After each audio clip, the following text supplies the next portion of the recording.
ଅବହେଳିତ ଅବସ୍ଥାରେ ପଣ୍ଡାପଡ଼ା ସାପ୍ତାହିକ ହାଟ।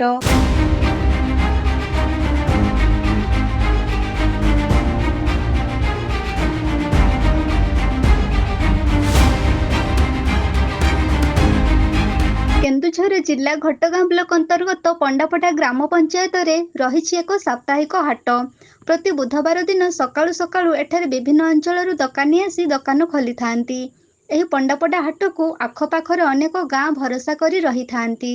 କେଉଁଦିନ ବୁଧବାର ଆସିବ ଆଉ ପଣ୍ଡାପଡ଼ାରେ ବସିବ ସାପ୍ତାହିକ ହାଟ। 7 ଦିନର ଆବଶ୍ୟକ ସାମଗ୍ରୀ ଏହି ହାଟରେ ସୁବିଧାରେ ମିଳିପାରୁଥିବା ଯୋଗୁଁ ପଣ୍ଡାପଡ଼ା ହାଟ ଏ ଅଞ୍ଚଳରେ ନାଁ ରଖିଛି।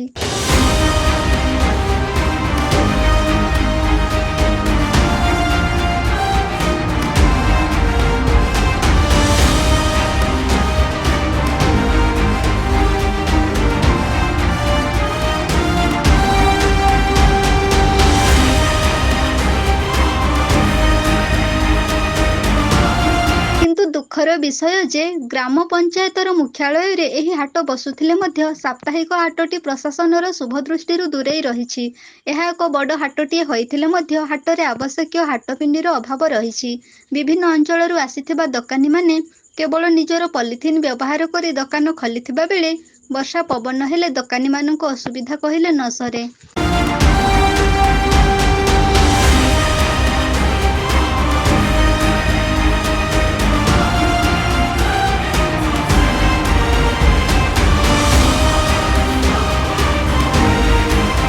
ପଣ୍ଡାପଡ଼ା ହାଟ ଅଞ୍ଚଳବାସୀଙ୍କ ପାଇଁ ଅତି ଜରୁରୀ ହାଟ।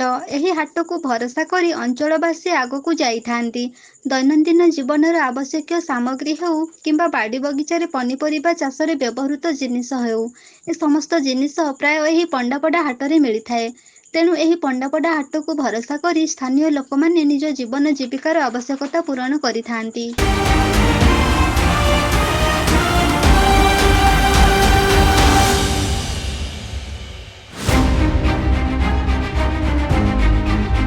ପଣ୍ଡାପଡ଼ାର ଏହି ସାପ୍ତାହିକ ହାଟକୁ ପ୍ରଶାସନ ଦୃଷ୍ଟି ଦେଲେ ଆଗାମୀ ଭବିଷ୍ୟତରେ ଏହି ହାଟ ଏକ ସ୍ୱତନ୍ତ୍ର ସ୍ଥାନ ପାଇପାରିବ। ହାଟରେ ନିହାତି ଦରକାର ପଡୁଥିବା ଆବଶ୍ୟକୀୟ ସୁବିଧା ଉପରେ ପ୍ରଶାସନ ଦୃଷ୍ଟି ଦେଇପାରିଲେ ଦୋକାନୀମାନଙ୍କ ସୁବିଧା ହେବା ସଙ୍ଗେ ସଙ୍ଗେ ହାଟ ଉପରେ ନିର୍ଭର କରୁଥିବା ଅଞ୍ଚଳବାସୀ ମଧ୍ୟ ଉପକୃତ ହୋଇପାରନ୍ତେ ବୋଲି ବୁଦ୍ଧିଜୀବୀ ମହଲରେ ଆଲୋଚନା ହେଉଛି।